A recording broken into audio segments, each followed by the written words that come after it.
Basta Batas. Basta Batas. Basta Batas. Basta Batas. Basta Batas. Basta Batas. Live from our Vanguard Radio Network studio in Metro Manila with Attorney Edward Chico and Jan Galvez. And simulcast over 95.9 Big Sound FM, Baguio City with Rico John Ferrer. Basta Batas is also heard over the following radio stations: 101.5 Big Sound FM, Cabanatuan City, Nueva Ecija; 95.9 Big Sound FM, Baguio City; 95.3 Big Sound FM, Kawayan City, Isabela; 100.5 Big Sound FM, Tuguegarao City, Cagayan; 105.5 Big Sound FM, San Fernando City, La Union; 101.3 Big Sound FM, Solano, Nueva Vizcaya; 88.7 Big Radio, Tagbilaran City, Bohol; 98.5 Big Radio, Lipa City, Batangas; 1395 DWMG AM, Solano, Nueva Vizcaya; and 1188 DZXO AM, Cabanatuan City, Nueva Ecija. This is Basta Batas.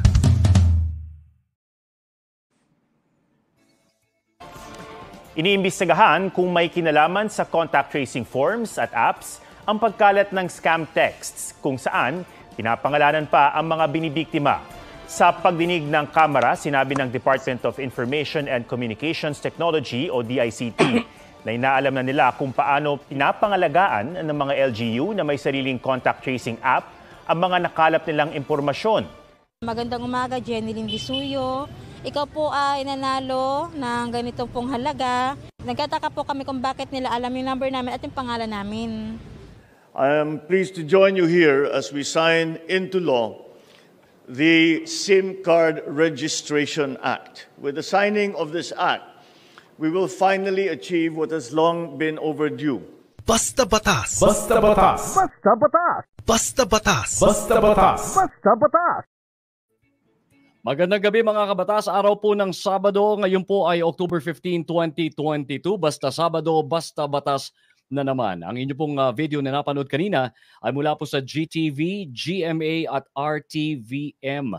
Mga kabatas, ang SIM Registration Bill ay ganap na hong isang batas. Ito nga ba ay kontra sa laganap na krimen o isang paraan para tayo ay mabantayan at masubaybayan ng mga may kontrol sa gobyerno? Ano-ano ang mga importanteng usapin tungkol sa bagong batas na ito? May dapat ba tayong katakutan o sadyang praning lang tayong mga Pinoy? Issue at batas sa alamin at hihimayin natin dito lang sa Basta Batas. Ako po si Rico John Ferrer mula sa 95.9 Big Sound FM Baguio. Kasama ho sa ating mandaluyong studio si Ms. Jan Galvez at ang attorney ng bayan na si Attorney Edward Chico. Magandang gabi po sa inyo and nice to see you again. Good evening, Rico John. Good evening, Attorney Edward Chico na nandyan nagliliwaliw sa Panglao, sa Bohol. Sana all. Oo, sana all. At good evening po sa inyong lahat mga kabatas. Good evening. Yes. Good evening, Attorney. Attorney, simulan ko na para mabilisan tayo. Sige, hindi pa ako nakakapag-good evening. Simulan ko agad. Oo nga naman. Sorry. Tao lang mga kabatas. Go ahead. May nalalaman ka pang main host? hindi naman nakakapag-good evening. Ano to? Late service? Sorry. Mga kabatas, sinasabi niya lagi, di ba? Kasama natin ang ating main host. Pero kita niyo naman, nai-ignore.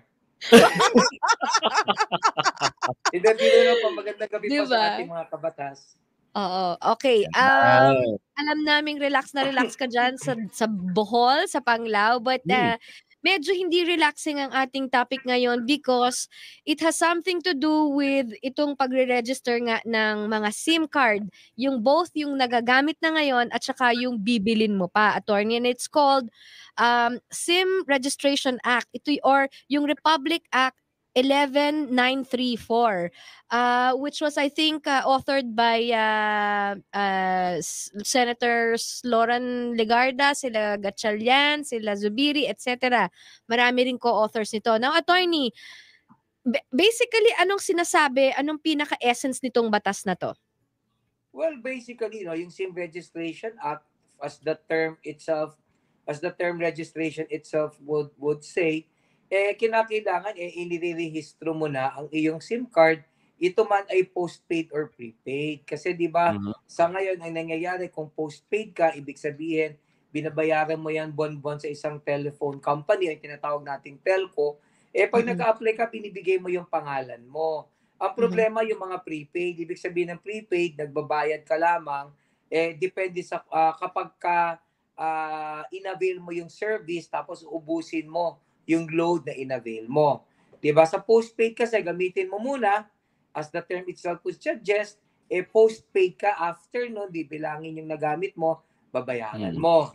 Sa prepaid naman, bibigyan ka ng load, uubusin mo, pag naubos, maglo-load ka uli. Ang problema, yung prepaid natin has remained unregistered. So, ibig sabihin, any Tom, Dick, and Harry could get a SIM card on his own and then use it. And hindi siya matetrace kung sino siya dahil hindi nga kailangan ang registration. So, simply put, this law basically tells us na whether prepaid yan or postpaid yan, dapat may pagkakakilanlan ka dahil nirehistro mo yung SIM mo. Ang tanong ng mga kabatas natin, attorney, bakit daw ba ginawa itong batas na ito? Ano ang naging basihan nila? Well, unang-una sa lahat, kagaya ng nasabi natin, napakaraming mga skema or mga modus, di ba? Itong mga mahilig man loko, mahilig man din lang, kadalasan nahihirapan tayong malaman kung sino sila. Whether we like it or not, marami pa rin taong naloloko kasi marami pa rin ng mga tanga. So, madali silang naniniwala.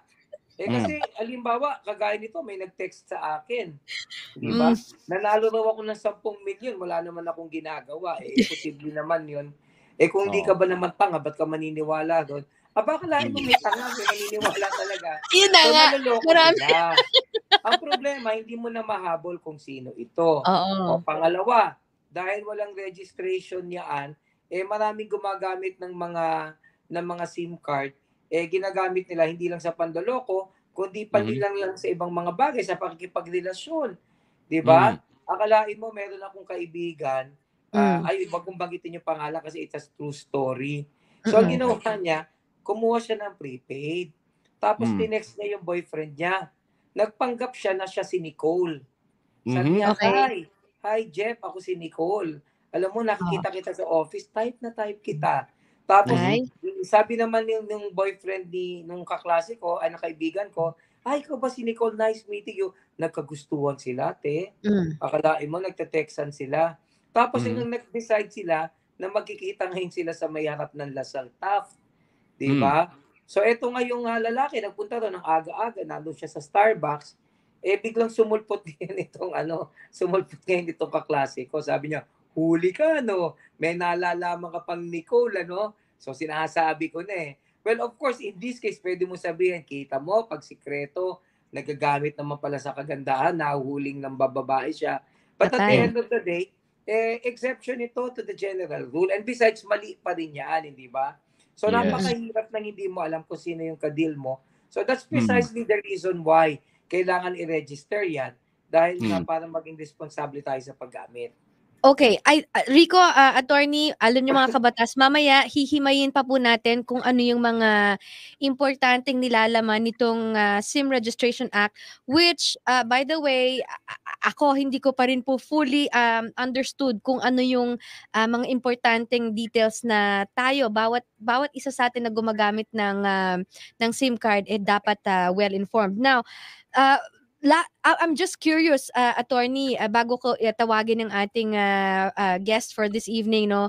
Kasi yung mga, essentially, ang sinasabi dito is yung SIM Registration Act is really to deter yung crimes, online crimes specifically, mga cyber crimes.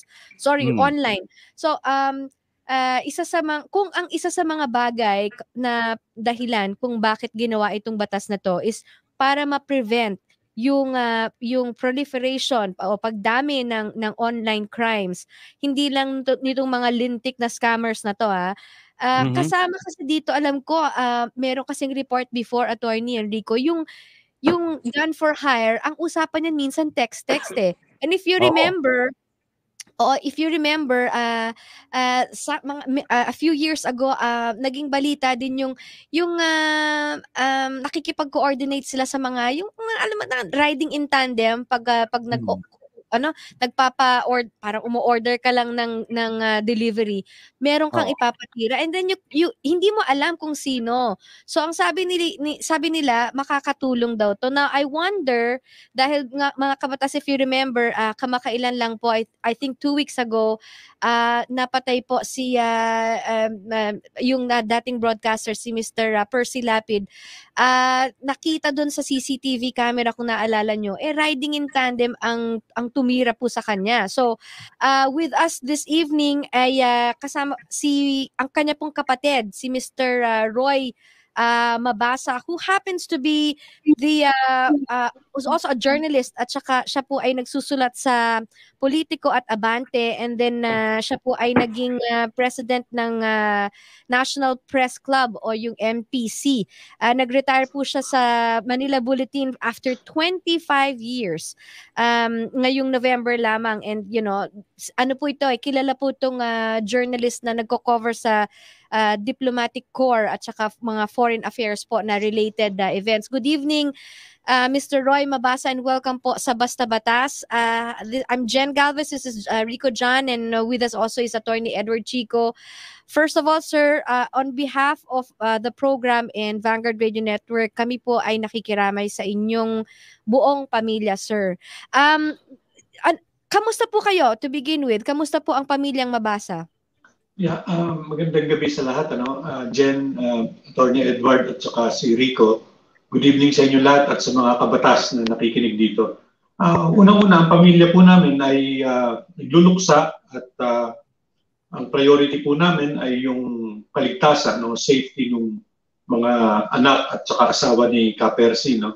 Ang pinagkakaabalaan po namin ngayon ay ako, especially on my part, is asikasuhin yung kaso sapagkat napakasalimuot po ng kaso. Kagaya nung binanggit nyo kanina, tama po yun na siya po ay pinagbabaril ng riding in tandem.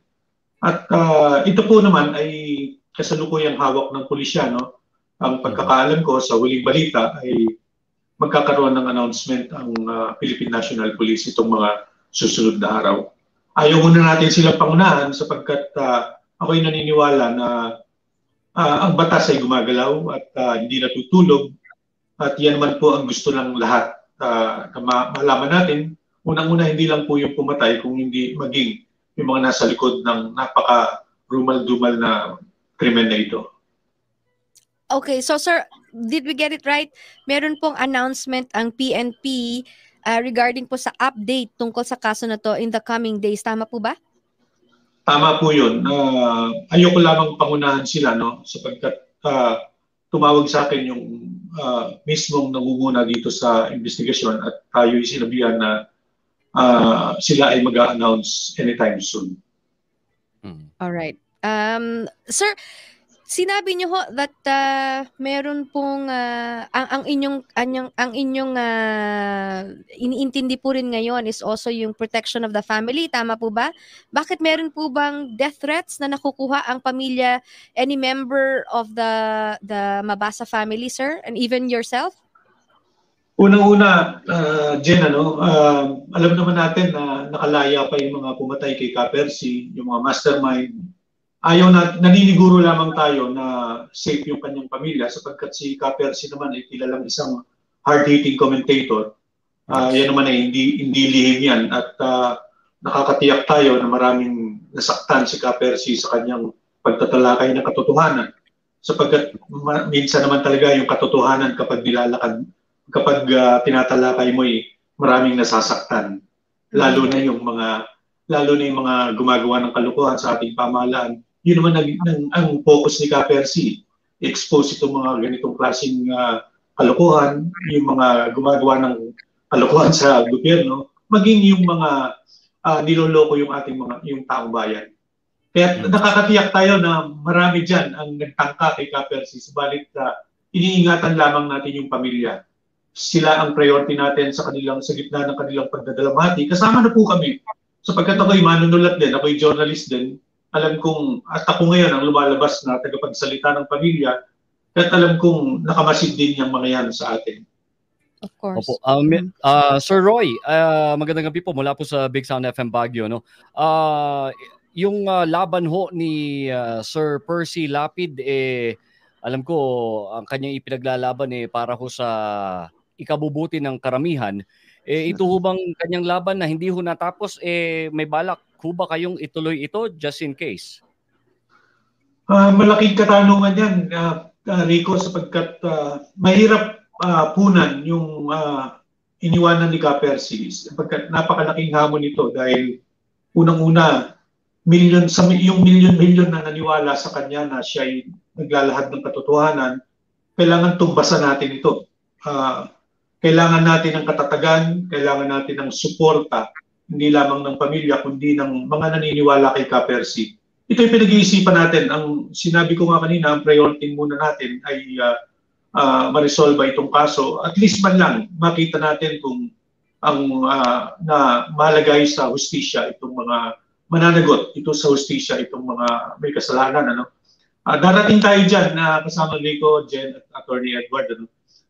Hindi lang tayo makapag-desisyon sa ngayon dahil magulo pa ang sitwasyon at titiyakin natin na itutuloy natin yung sinimula ni Ka-Percy kahit sa maliit na paraan o maliit na kakayanan ng inyong lingkod.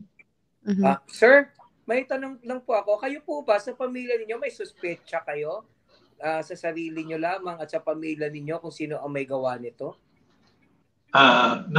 Napakagandang tanong yan. Abogado nga po kayo. At alam nyo, yan ang tanong ng maraming abogado sa akin. I have to be very frank with you. Meron, attorney. At subalit, ayaw nating pangunahan yung ginagawa ng ating pulis, ng NBI, at ng CHR. Sapagkat kung sakaling magbanggit ako ng pangalan dito, baka magkaroon ng batik yung kanilang ginagawang investigasyon. Hinahayaan po natin ang batas na gumulong. Tayo po ay nakikipag-coordinate, nakikipag-ugnayan sa lahat ng otoridad dito sa ating bansa dahil iisa po ang layunin nating lahat. Gusto nating masolusyonan ito at yung panghuling tinitignan natin dito ay matuldukan ang pagpatay sa mga mamamayan. Yan po ay may mga nilalatan tayong mga programa dahil sa nangyari kay Ka-Percy. Ako po ay kagaya nung nabanggit ni Jen kanina, ako ay naging pangulo rin ng isang samahan. In fact, during my time, isa sa mga naging advocacy ako ay matigil na itong patayan at saka yung libelo. No? Hindi ko inaakala na after 15 years or 17 years ay kami na mismo yung magiging biktima. What an irony. I mean, hindi ko inaakala to. Kaya tayo'y naluluha kapag naalala natin. Laban ako ng laban sa ganitong sitwasyon, subalit ako rin pala ang magiging biktima sa huli. Sir, nung sinabi niyo pong may suspetsa kayo, meron po ba tayong mga ebidensya na pinangahawakan, mababaw man or malalim? At kung meron man, ito po ba ay na-coordinate na natin sa mga law enforcement authorities para makatulong sa kanilang pagdedetermina at paghahanap? Ganito ang estratehiya na ginagawa ng pamilya at saka ng mga abogado. No? Hinahayaan muna natin yung pulis sapagkat alam ko at ang NBI, alam ko naman na lahat sila ay may sariling kakayahan. Na, kung gustong resolbahin ito ay kaya nilang gawin. Sapagkat nasa kanila lahat ang pasilidad, ang kapangyarihan, ang resources, hinahayaan muna natin sila. Sa interview natin sa kanila, sinasabi natin, ipapahiwatig tayo na baka sakaling makatulong sa kanila itong mga ganitong impormasyon. But deep inside our hearts, kilala natin yung mga kahit paano ay nagkaroon ng skirmishes kay Ka-Percy. Sir, so far, Mr. tapusin ko lang. So far, kumusta po yung paggulong ng investigasyon?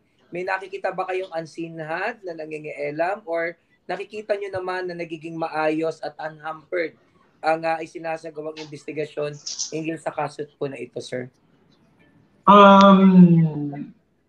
Sa ngayon ay kampante pa naman tayo. Gusto lang natin makita yung announcement na gagawin ng PNP sapagkat dito natin matetest kung ang kanilang ginawa ay mayroong pagkukulang o wala. Nakikipag-ugnayan tayo sa kanila. Binabanggit natin yung nagbibigay tayo ng suggestion kung baka po pwede nilang tignan itong angulo na ito or yung isang angulo na yon.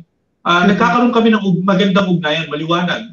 In fact, bukas po ay kasama ko naman yung NBI. Meron kaming tutugisin na isang angulo. Lahat po yan, hindi natin binibigyan ng puwang. hanggat may nakikita tayo na pagkakataon na mapatunayan natin na ito ang mga ito may sala, hahabulin po natin yan. At nasisiyahan tayo so far, pero gusto nating makita kung ano yung konklusyon ng kanilang mga paunang investigasyon.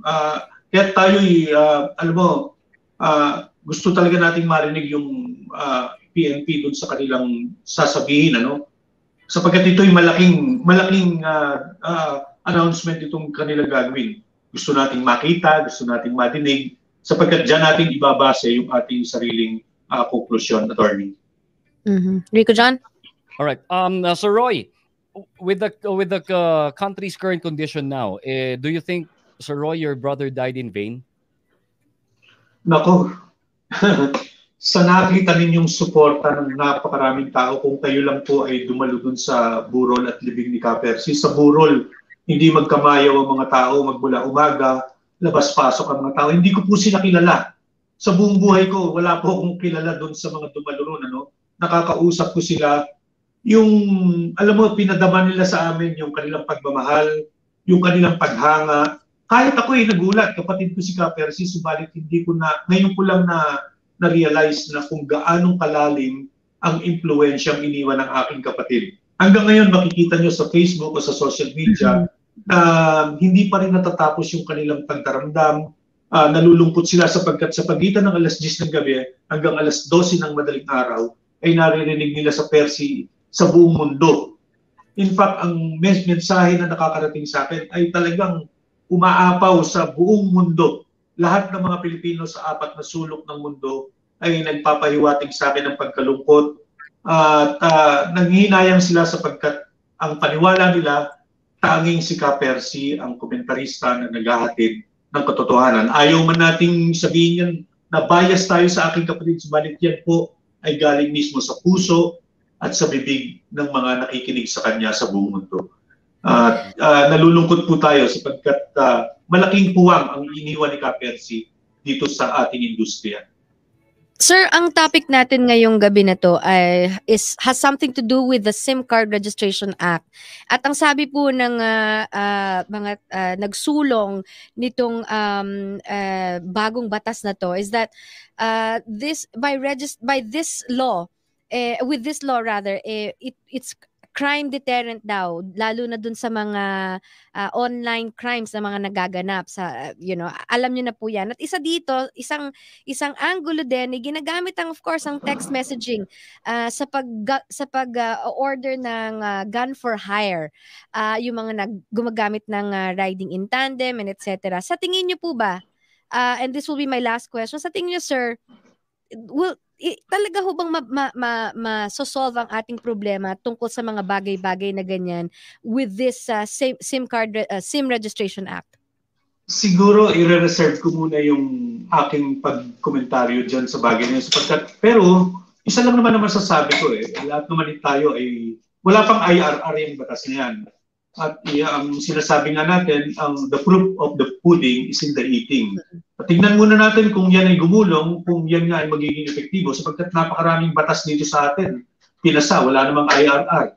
Sa makatwid, pagkapasa, wala ring ngipin, wala ring silbi. Gusto kong makita kung pagkatapos ng IRR, ipatupad dito, tingnan natin kung magiging effective nga ito, sapagkat naglipa na talagang mga walang yari ito sa atin. I do not know kung a law like that would easily resolve yung mga issue ng patayan. Titingnan natin kapag yan ay fully implemented na. Sir, pahabol lang po, kayo po ay napapakinggan, naririnig, no? We are being broadcasted live from Tuguegarao all the way to Bohol, aside from our social media pages on Facebook and YouTube.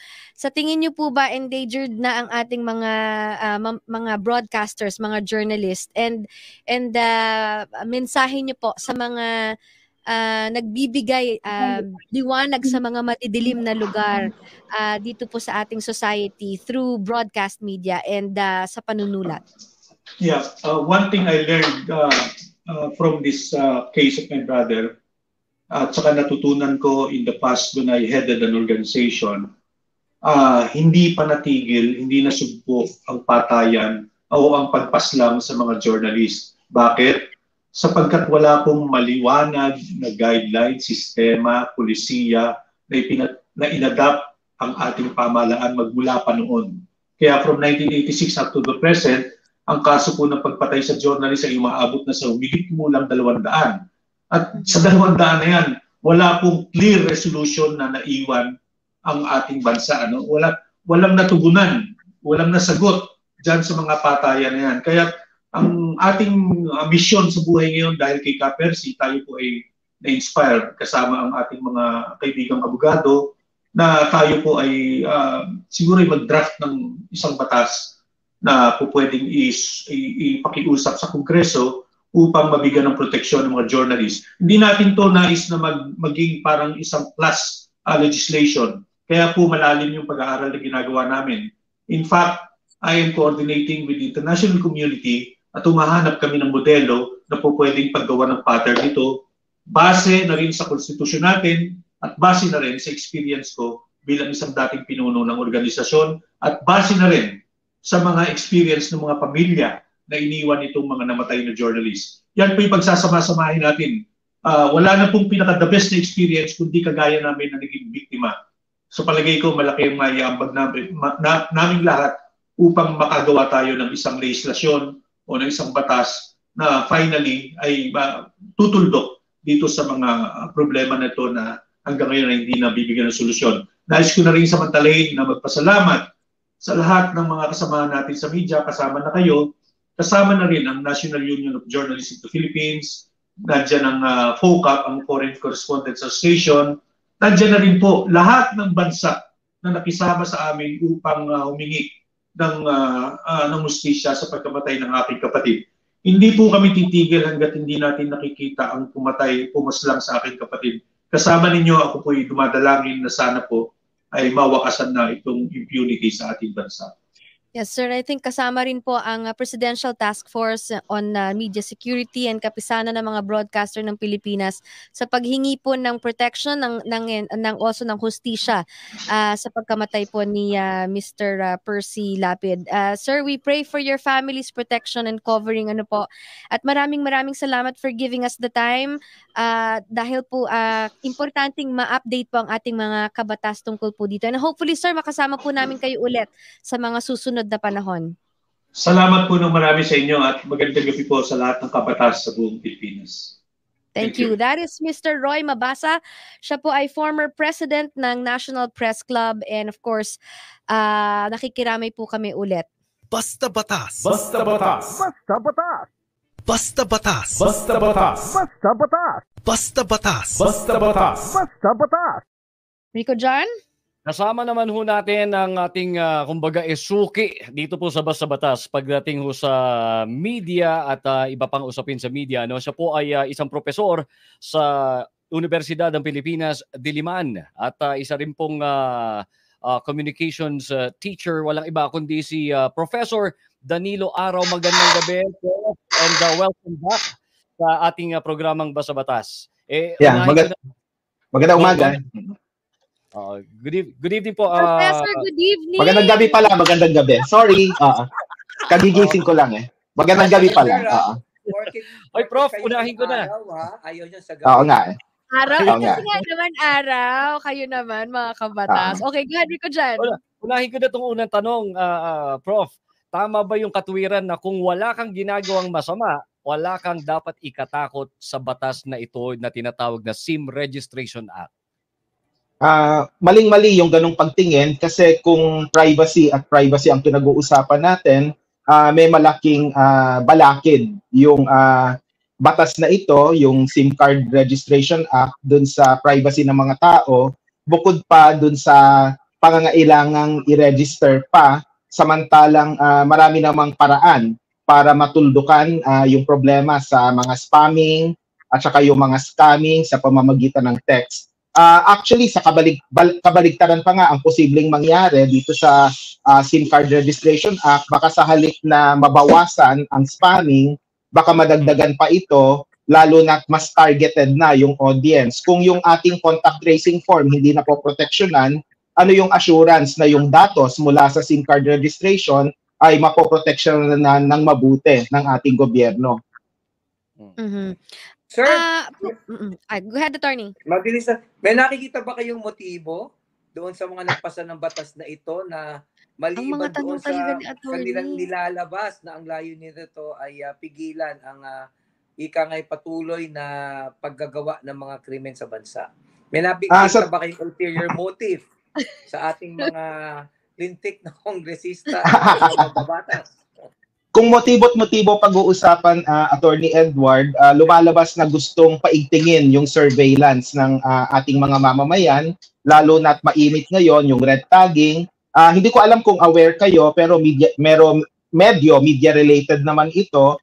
Merong isang reporter sa Marikina na binisita ng pulis at kinumusta siya at pinipilit na kunan ng picture para lang masigurado na ligtas siya. Alam mo yung dahil ito dun sa pagpaslang kay Percy Lapid na mabuti na lang si Roy Mabasa ay na-interview kanina. Sa unang tingin, mukhang maganda na nagsiserve and protect yung police, pero kung gusto mong proteksyonan yung mga periodista, di ba dapat may coordination ka with KBP, with news media organizations, at hindi ka basta-basta bibisita sa bahay kasi may chilling effect ito. Ano ang kaugnayan nito sa SIM Card Registration Act? The same chilling effect kasi ikaw, kung wala kang masyadong tiwala sa police, sa gobyerno, o iba pang mga government agencies, ano na lang yung motivasyon mo o yung motibo mo mismo para irehistro yung iyong SIM card. Kaya nga pwedeng magresulta ito sa disenfranchisement ng maraming mga mamamayan na napaka-conscious at worry sa kanilang privacy. Professor, anong dapat ginawang nauna ng gobyerno bago ipasa itong SIM Registration Act? Una sa lahat, dapat merong assurance na protektado talaga yung ating datos. Pangalawa, malinaw dapat yung assessment dun sa Data Privacy Act of 2012, magsasampung taon na mula nung in-establish yung National Privacy Commission, gaano ka-epektibo ba yung data privacy mechanism sa ating bansa, lalo na yung pinamumunuan ng gobyerno. Tapos koordinasyon kulang na kulang with telecommunications firms, kaya ngayon medyo nakakaalarma yung pahayag ng ilang mga telecommunications companies na sinasabi nila mas maganda may access sila sa database ng ating national ID system para mas maayos yung kanilang proseso doon sa pagtulong sa SIM card registration. I mean, what business do private companies have doon sa pag-access sa ating national ID system? Na yun na nga, bagamat hindi siya mandatory at inherently voluntary siya ngayon, nevertheless, it's a treasure trove pa rin of big data na talagang hindi mo alam kung paano pinoproteksyonan ng pamahalaan. Kaya, Jen, the long and short of it is, hindi pa napapatunayan ng gobyerno yung efficiency niya for data protection, kaya ganun kalaki yung trust issues at ganun kalawak yung opposition sa SIM Card Registration Act na ito. Well, obviously, may agam-agam ang publiko, Professor. For my last question, Prof, will your group file a temporary restraining order? Hindi ko pa na-coordinate ito sa iba't iba pang mga grupo, pero sa tingin ko may posibilidad na i-exhaust lahat ng mga legal measures para questionin yung validity ng SIM Card Registration Act. Kasi nga, iniiwasan natin yung pagpapaigting ng surveillance state sa ating bayan. Kaya dapat lang natutulan ito bagamat naisabatas na nga ito at syempre dapat masigurado natin na hindi maipapatupad ito sa pamamagitan ng mga legal mechanisms na pwede nating ma-explore. All right. Well, Attorney, do you have one last question for Professor Danny? So, sir, may nakikita ba kayong pattern ang pamahalaan na pwede ba natin sabihin na mayroong parang layunin na sikilin ang ating mga karapatan kasi nag-uumpisa na sila sa mga puntil-butil na mga pagbabalakas ng mga batas halimbawa na naglalayo na sikilin ang ating karapatan? Oo, hindi naman yan dependent dun sa administrasyon eh. If we trace it back to, a long time ago, may Cybercrime Prevention Act ka, meron ka ng anti-terror law, meron kang SIM Card Registration Act, may imposition ng isang national ID system. Sa ngayon, voluntary pa lang siya, pero you'll never know kung magiging mandatory na itong national ID system na ito. So, yung mga ganong klaseng mekanismo, talagang umiigting yung surveillance state at saka yung extent ng media repression. tandaan natin, naka-block pa rin yung maraming mga website na sinasabing may connection sa mga terorista at komunistang grupo, di umano, meron ding attempt para i-ban yung ilang mga libro na sinasabing may teroristang layunin, patuloy pa rin yung red tagging. Kaya kung iuugnay natin yung SIM Card Registration Act dun sa climate of fear and the culture of impunity that informs society right now, talagang dun natin susuriin yung SIM card registration na ito. Posible nag-work ito sa ibang mga bansa, gaya ng Korea na malinaw yung SIM card registration at may malinaw na national ID system. Kaya lang yung trust issues ng Korean government vis-a-vis the Korean people, iba dun sa trust issues ng Philippine government na talagang medyo malabo talaga. Lalo na't nakikita natin yung iba't ibang manifestasyon ng impunity, particular na yung recent na pagpatay kay Percy Lapid. Correct. All right. Sir, sorry Miss Jen, medyo light lang ng konti, maiba lang ako sir ha. Nakikita ko yung nakasulat niya sa t-shirt mo. Nakakadala nga kami ng basta-batas. Apa. Naunahan mo ako. Alam mo, may kwento riyan. Sorry, bago kayo magkwento ha. Wala pa yung Kontra-Daya t-shirt namin. Sige, pasensya na po. Naalala ko yan, hala. Kasi, may kwento riyan. Kasi kakilala nyo yata si Noel Galvez. Parang kakilala yata ni Jen yon. He's actually my husband. Alam ko. Joke lang. Pero yun na nga, tinawagan kasi ko ni Noel. Tapos parang bigla ko naalala na may interview pala ako. Tapos kinuha ko yung shirt na unang-unang makukuha ko sa aking closet. Kaya di ko alam CNN pala nakasulat. Paumanhin. Humingi ako ng paumanhin. Medyo unprofessional yung ginawa ko at humingi ako ng paumanhin. De, Professor, okay lang yun. Okay lang po. Kasamahan namin sa KBP ang CNN. Kaya nga. Okay lang yun. Dahil sa susunod naman, ang isusuot mo na basta-batas. Di ba? Sige. Aantayin namin ng Kontra-Daya t-shirt. Pangako. Salamat po. Professor. Pero Professor, maraming salamat. Thank you for your time. Alam naming busy ka ngayon. Sa susunod ulit, Professor. Maraming salamat. Alright, thank you very much, Professor Danilo Araw, ang ating professor mula sa University of the Philippines, Diliman. Basta Batas. Sundan ang Basta Batas sa Facebook at YouTube o mag-text sa 0939-431-1244. Basta Batas.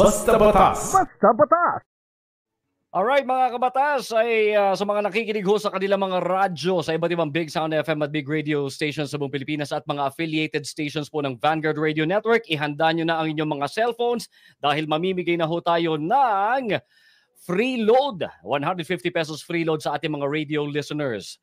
Ang kailangan nyo lamang pong gawin, i-text po sa amin ang inyong pangalan, address, ang inyong cellphone number at ang telco na ginagamit. Huwag kalilimutan ang inyong kasagutan sa ating katanungan. Ang ating tanong, ano ang ibig sabihin ng SIM card? Ano ang ibig sabihin ng SIM card? Is it hashtag Bastabatas A, Subscriber Identity Module Card? Hashtag Bastabatas B, Subscription Interactive Moderna Card, o hashtag Bastabatas C, Super Identity Module Card. Ulitin ko, anong ibig sabihin ng SIM card? Is it hashtag Bastabatas A, Subscriber Identity Module Card? Hashtag Bastabatas B, Subscription Interactive Moderna Card, o hashtag Bastabatas C, Super Identity Module Card. I-text nyo na po ang inyong mga kasagutan sa 0939-431-1244. Kahit wala na palang hashtag, okay lang. A, B, or C. Okay? A, B, or C. Ano ang ibig sabihin ng SIM card? I-text nyo po sa 0939-431-1244. Alright? Hintay po namin ang ika-10 texter na may tamang kasagutan. Mga kabatas, mga importanteng impormasyon kung paano ang dapat gawin ngayong batas na ang SIM Registration Bill. Susunod dito lang sa Basta Batas. Basta Batas.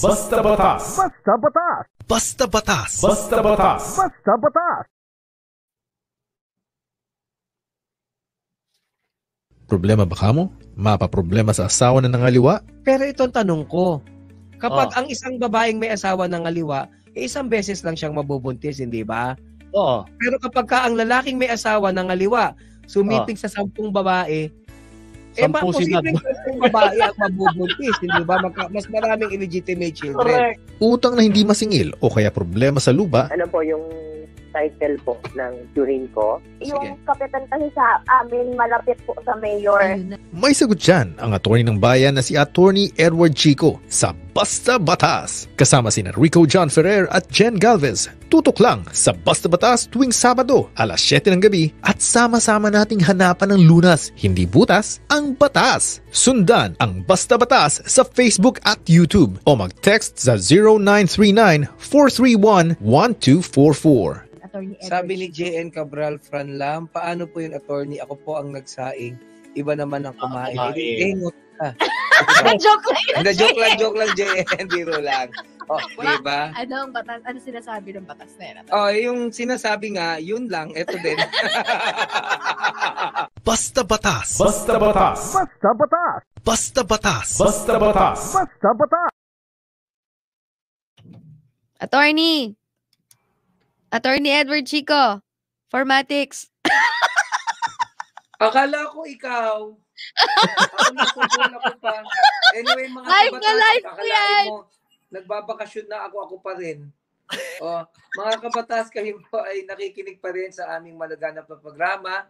At syempre, napapanood niyo kami ng live sa Facebook, sa YouTube, at sa mga sumusunod na Vanguard Media Network stations. 101.5 Big Sound FM, Cabanatuan City, Nueva Ecija. 95.9 Big Sound FM, Baguio City. 95.3 Big Sound FM, Kawayan City, Isabela. 100.5 Big Sound FM, Tuguegarao City, Cagayan. 105.5 Big Sound FM, San Fernando City, La Union. 101.3 Big Sound FM, Solano, Nueva Vizcaya. 88.7 Big Radio, Tagbilaran City, Bohol. 98.5 Big Radio, Lipa City, Batangas. 1395 DWMG AM, Solano, Nueva Vizcaya. And 1188 DZXO AM, Cabanatuan City, Nueva Ecija.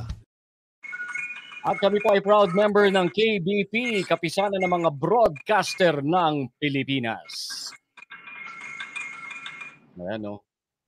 Ano na naman yan, Attorney Edward Chico?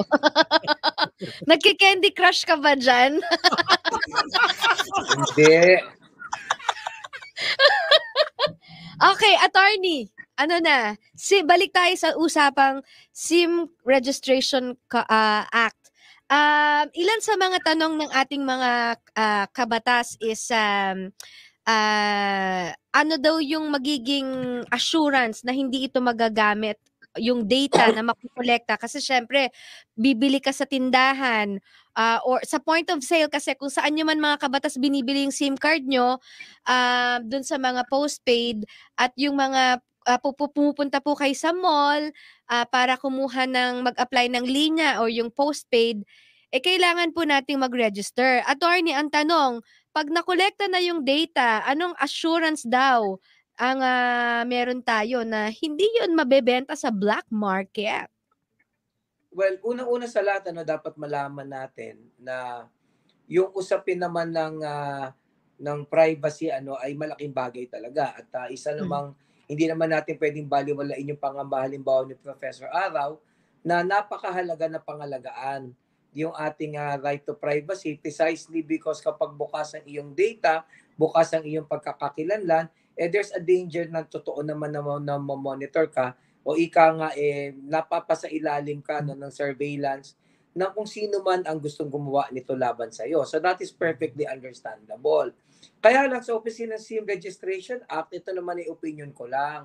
Di ba sinasabi natin kapag napatupad ito, malalaman na nila yung number mo, malalaman na kung sino ka. Di ba doon naman sa mga postpaid, nalalaman na rin naman natin kung sino. Di bali sana kung yung postpaid ay hindi natin kilala kung sino. Halimbawa, kung yung postpaid, there's a certain degree of privacy to it, then understandable na medyo mangangamba tayo. Pero yung mga telco, alam nila ito Hindi ba? So in the same vein, syempre, alam din naman ng mga telephone companies kung sakaling sa prepaid na kung sino rin yung magpaparegister. Dapat lamang, kasi binasa ko yung batas, merong mekanismo dito na sakaling kukuhain ng pamahalaan yung pagkakilanlan o kung nung sino man yung pagkakakilanlan, dapat magkaroon ng proseso siguro para maibigay. Otherwise, may pananagutan ang mga telephone companies na na-divulge yung mga information. So yun naman ang unang tingin ko dyan. Pangalawang tingin ko pa, which is also very, very important, nakakagulat tandaan mo, nakakatanggap pa ng text na alam nila kung sino ka. Nagugulat ako dyan, ilang text na yung nakatatanggap ko na sinasabi nila, Edward Chico, nanalo ka ng paraffol namin. Edward Chico, nanalo ka ng package namin. Edward Chico, may investment na maganda. And you get now to ask yourself, bakit alam nila kung sino ako? So at the end of the day, yung mga lintik na hackers, they're able to utilize technology, di ba? Para malaman din kung sino ka. So ibig sabihin, kahit yung sinasabi nating safe, ay hindi din naman talaga safe because technology keeps on evolving. So yun naman yung sinasabi ko dyan. So kung sakaling may ibibigay yung pangalan natin, sa tingin ko, wag naman tayo mangangamba. Yung nga mga nag-a-apply ng postpaid, nagpaparegister Wala din namang masama na tayo ay hindi magpa-register. As I said, di bali sana kung yung postpaid nakakakuha ka niya ng hindi alam ang pangalan mo. Pero ang problema alam din naman, hindi ba? So ito yung mga sinasabi ko na it's about balancing of interest. Because on the other hand, let's face it, mas malaki din yung problema kapag hindi natin alam kung sino yung may gamit ng SIM card. Nakikita ko kasi talaga yan ilan yung mga transaksyon na nasasagawa na hindi natin ma-pinpoint, mga illegal na aktibidades ito, hindi natin ma-pinpoint sino ba ang may kasalanan dahil hindi natin malaman ang pagkakilanlan. May mga nagpapadala ng mga text messages, mga scam, hindi rin natin alam kung sino.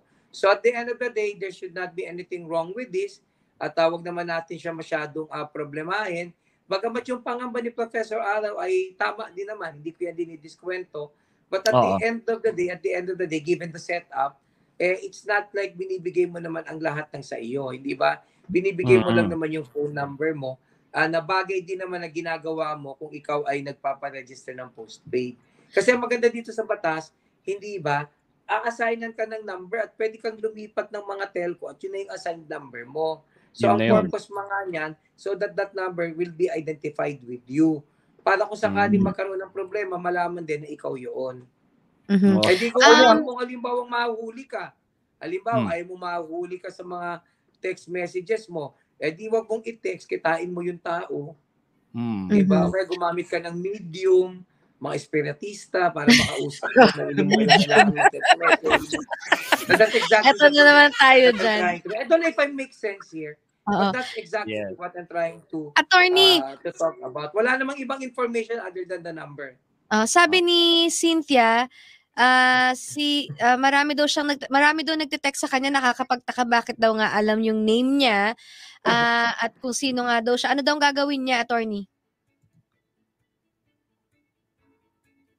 Nakamute. Sabi ko, yan ang problema natin. Hindi mo naman maidemanda kung sino dahil hindi mo nga alam yung kanyang pagkakakilanlan. So there has to be some mechanism where the identity of a scammer, for example, can be divulged to a person who is interested in pursuing some case against him. So dapat mayroong ganyang proseso at dapat may proseso na keep yung mga phone numbers ng mga tao. And besides, kagaya ng nasabi ko, marami din naman paraan para malaman ka kung talagang gusto kong abulin. Alam mo kung bakit alam ko yan? Nagulat ako may kaibigan akong umuutang ng online. Nung hindi siya makabayad, lahat kami nagawang i-text nung nagpapautang ng online na syempre number lang din. Pero alam niya kung sino kami. Alam niya na kaibigan namin yun. Alam niya kung anong pangalan namin. So ito yung mga bagay na sinasabi ko. Technology has it that in the hand of the unscrupulous ones, kaya nilang gamitin ito para ma-violate ang ating mga karapatan at privacy. Sa tingin mo ba, attorney, kasi sinasabi ng iba na pag ito daw SIM Registration Act ay invasion daw kasi ng privacy at pagkikitil daw to sa freedom of speech, and also it's kinumpara nila it's like ano daw, parang gumagamit ka ng public restroom. Pero habang ginagamit mo yung public restroom, nakabukas yung pintuan. So nakikita nila lahat ng private ano mo dyan. Parang, does it make sense yung pagkukumpara nung itong batas na to doon? Well, that is understandable kasi anything that reveals certain aspect about you, lalo na yung identity mo, yung phone number mo, nakakabahala. But at the end of the day, kagaya na sabi ko, given the setup here, hindi naman to bago na. Yung mga nagpo-postpaid, hindi ba naka-register yan eh. Alam ng mga telco kung sino yan, pinapadala nila ng sulat yan. Ang problema, hindi natin alam kung sino yung nasa prepaid. Wala pa naman ng loko na postpaid eh. Na malalaman Pero I'm sure meron din yan. Hindi ba? Malay mo, Kadalasan ng naluloko siya. I'm sorry? Oo. Malay mo, ninako yung telepono, tapos biglang... Hindi ko yung pwede yun. Pero we're trying to, nagdadagdag tayo ng facts doon eh. We're trying to speculate. But all things being equal, wala namang gagamit halimbawa ng postpaid para manloko dahil malalaman siya, hindi ba? So, ibig sabihin, the evil sought to be prevented would far outweigh the evil that we should protect. Di ba? Because we need to protect privacy. But, given the situation na mas malaking bagay, na malaman din natin kung sino yung mga nanduloko sa atin para matakot din sila. Hindi din ganun maging kadali. Pero syempre, marami naman paraan para gumawa din ng krimen. I think we will get by. Ito yung isang bagay na hindi naman masyadong magiging malaki. Ang masama niyan, bawal ka nang mag-text. Ang masama niyan, di ba? Hindi naman monitor yung text mo eh. Nalalaman lang naman yung number mo. Di ba? Hindi mo naman i-divulge yung sinasabi mo. At bawal din naman yun, hindi ba? Sa tingin mo, attorney... Sorry, go ahead. Sa mabanggit ko lang, no? Sa bansang Peru, Brazil, Mexico, inadapt na tong regulasyon na to na sinasabihan yung mga telephone or mga telecommunications company na mangolekta at i-identify yung mga mobile users information nila for potential use ng kanilang law enforcement. Samantala sa Indonesia naman, na kaparehas din po yung batas na pinapatupad doon, may mga data breaches na kung saan nitong nabasa ko na nitong Agosto lamang na nakaraan, may isa pong hacker na pinost yung national identity numbers, mga phone numbers, mga telco providers of at least 1.3 million na mga SIM registration. Billion. 1.3 billion SIM registration. So ito malamang sa malamang, wag naman sana, pero baka mangyari dito. Anong masasabi mo dito, attorney? Well, kagaya na sinasabi ko, yun kasing usapin ng teknolohiya na yan, parang wild, wild west. Anything goes. Yung technology keeps on evolving. So, kahit na maging prepaid pa rin tayo, kahit na hindi tayo mag-register, kahit hindi natin sabihin yung pagkakilanlan natin, may paraan naman para malaman kung sino tayo because technology has developed so much na yung in the hands of an unscrupulous individual, yung masamang tao, kaya niyang i-hack yan, kaya niyang alamin yan. Ano? And even the government, I assume, kung talagang gustong hanapin ka niyan, mahahanap ka. At marami naman paraan para mahanap ka o sa ilalim ko sa surveillance, maliban dyan sa phone number mo. Kasi ang ginagamit mo, hindi lang naman yung phone number mo, gumagamit ka ng Facebook, technology yung ginagamit mo right now at napakaraming paraan para ikaw ay habulin, hindi ba? At higit sa lahat, kung ordinaryo kang mamamayan, hindi ka naman siguro pag-iinteresan ng pamahalaan na para i-surveillance pa, hindi ba? Hindi naman interesado pamahalaan siguro malaman kung anong kinain mo ng umaga, kung na-impatcho ka ng tanghali, tapos ng gabi na-dyspepsia ka dahil kumain ka ng balot na 10 piraso. So these are things na hindi naman talaga mapapansin. Ang sa akin lang, naiintindihan ko yung concern, but at the end of the day, tingnan na lang muna natin as it unfolds. Because the technology is still there, continuously developing. At ang usapin ng bagay na yan, parang wild, wild west pa. Kasi first time tayong may ganyang mga phenomena eh. So, we're trying to respond to that. Pag hindi umubra, di ba baguhin uli yung batas. But I have no doubt in my mind na sa tingin ko, yung mga nagpasa niyan, ang layunin naman nila talaga ay hindi talaga deliberately habulin yung mga tao. Deliberately gamitin niya para mang-ipit. Kasi hindi naman ganyan yung klase ng lipunan na meron na tayo. Hindi kagaya ng araw. Kasi nung araw, may control may gatekeeping. Ang information nun, yung media mo lang malalaman ang balita. So, pag binusalan mo yung media, hindi nalalabas yung istorya. So, ibig sabihin ngayon, there's a plethora of information that's available. Sige, tagalogin mo yung plethora. Ibig sabihin, napakaraming available na teknolohiya na para gamitin, para mangsikil, pero para mapagaan din yung buhay natin. Ibig sabihin, kung anong meron tayo, pwedeng gamiting masama, pwedeng gamiting mabuti. So at the end of the day, we just need to be very, very vigilant. O pag nakita natin ginagamit ng pamahalaan sa maling bagay, dapat sitahin natin ang dapat sitahin. At kung hindi naman mangyayari yon, di hayaan natin umiral ang batas. Tama. Order in the court. Pwede ba akong magre-restroom lang po ako, mga kabatas. Ako po, okay, may I go out daw si attorney? May I go out lang. Yes, you may, but next time bring your parents. Bago umalis si attorney, gusto ko sanang itanong sa kanya kung ako mga kabatas, para sa akin, Rico dyan, no, iintayin ko ding mabuti, iintayin ko at babasahin kong mabuti kung ano yung nilalaman ng IRR or yung implementing rules and regulations. Although, ang sinasabi po ng batas ay ang SIM Registration Act, actually, batas na siya. Di ba? Kasi pinirmahan na ho siya ng Pangulong Bongbong Marcos. Di ba? Ganun ang proseso natin. Oo, nitong Lunes lang, pinirmahan na siya. So, batas na siya.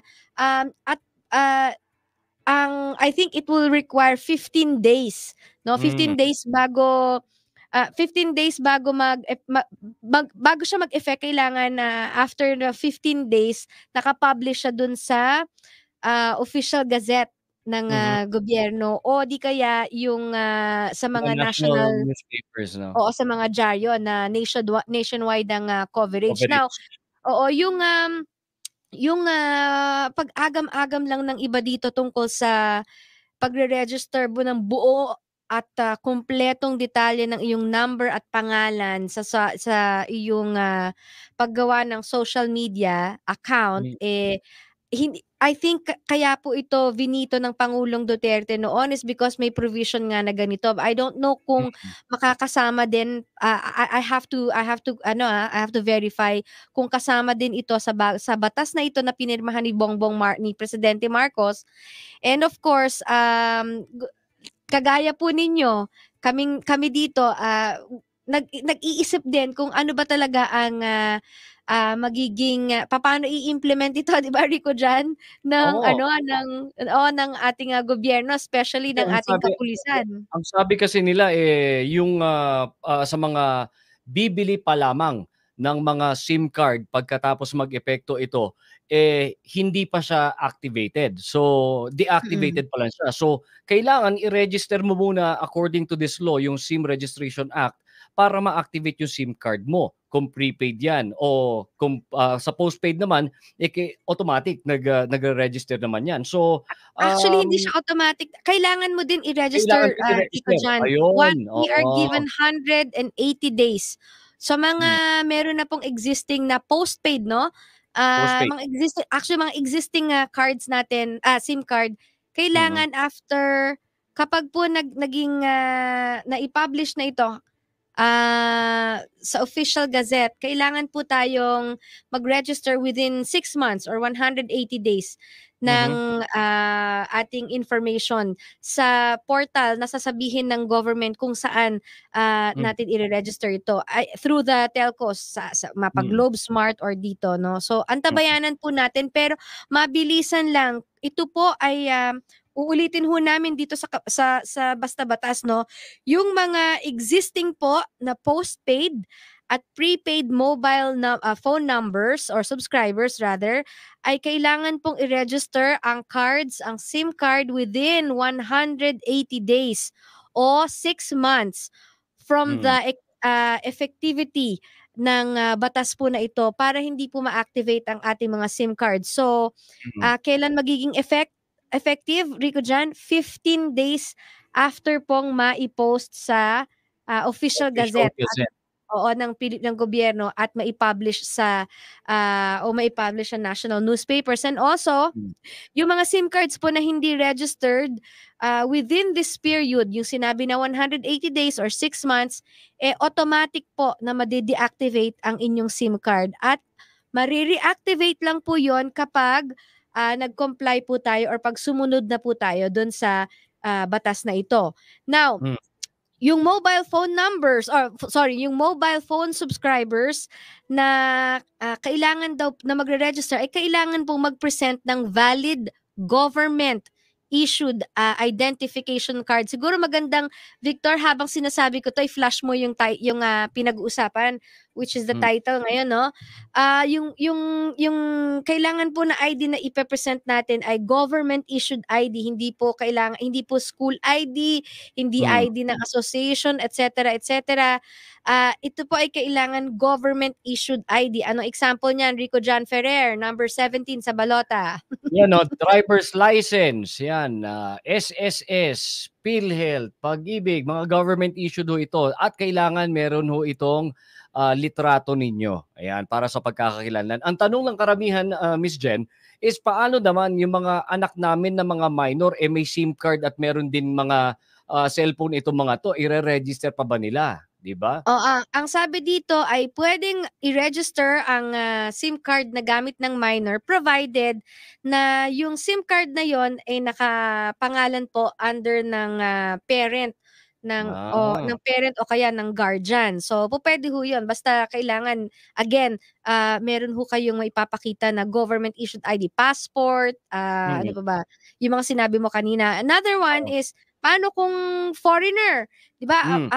Or turista, 'di ba? Kailangan nila ng SIM card dito. So, kailangan din po silang mag-present ng kanilang passport at magpo-provide ng Philippine address. So kung magse-stay sila sa hotel, di pwede rin 'yon. Kung may mga kamag-anak, pwede rin 'yon. But nevertheless, kailangan din po talagang i-register 'yon. And then, mandatory din po sa sinasabi dito na merong provision daw na sa batas na ito na nire-require ang tao na gamitin ang kanyang totoong pangalan at phone number para kung gagawa ka ng iyong social media account. So yun yung gusto kong maklaro, Rico John. Gusto ko rin maklaro yung yung paano pagka meron mga kumpanya na meron hong sariling cellphone number, kung paano i-register itong mga kumpanya na ito dun sa isang number na yon. Ibig sabihin, kailangan yung authorized person or authorized representative or any authorized person ng company ang kailangang naka-register. So kung sino man yung kailangan properly identified. At ito po dun yung sabi ho dito ang registration daw ay sa point of sale. O ibig sabihin kung saan nyo nabili yung SIM card, dun nyo ho i-register. At ang sabi dito ay kung which means that a SIM card will not be sold to a person who refuses to provide the required personal information. Meaning to say, kung ayaw hong magbigay ng personal information, kalaki po yung government issued ID, hindi mo siya pagbebentahan. Alright? Ibig sabihin, pwede ko nang papalitan ko na pangalan kong Rico John. Kailangan yung real name ko na ilalagay ko doon, di ba? Kasi yun ang sinabi ng batas. Pero may go ahead, attorney. Pero linawin natin, hindi naman ibig sabihin na kapag binigay yung number mo, ibig sabihin may karapatan ang pamahalaan na para masundan kung sinong tinetext mo, kung ano yung tinetext mo. Hindi naman yan covered na batas, hindi pa. Hindi naman nakalagay dyan na porket nalaman nila ibibigay ng telco kung ano kung ano yung mga text messages na ginamit mo. So in other words, it is just your number and the identity that is kumbaga and the identity of the owner of that number. Na bagay naman na ginagawa na natin talaga sa postpaid. Yun lang kasi yung aking punto. 'Di ba? Kasi sa postpaid alam mo kung sino di ba lugi ka rin kapag ka sa prepaid hindi mo alam. Naalala ko, attorney, may sinabi ka dati na may yung mga information na nakolek, yung mga nag-a-apply ng loan, mga fini-fill pa na form, yung mga nakukolekta nilang data doon ay may mga kasabwat sa loob, hindi ba? Tapos nabebenta sa black market. So naalala ko, yun lang ang worry ko dito, sana ma-strengthen yung ating Data Privacy Act, yung cybersecurity natin, magkaroon tayo ng talagang yung DICT, bigyan natin sila ng pader na masasandalan talaga to protect the privacy of our subscribers with the implementation of this new law. Pero kasi ang problema kasi, kung nandiyan na nga yung teknolohiya, kung maraming paraan para ikaw ay matrace, maraming paraan para ikaw ay malaman, kahit ano ang ilagay mo na batas talaga, kung talagang gustong manloko at gustong mang-abuso, makakagawa ng paraan. I'll give you an example. Meron tayong tinatawag na bank secrecy law, hindi ba? Ibig sabihin, yung mga depositor at yung mga pangalan ng mga depositors at yung amount ng pera nila at iba pa mga informasyon nila, ay dapat bangko lang ang nakakaalam.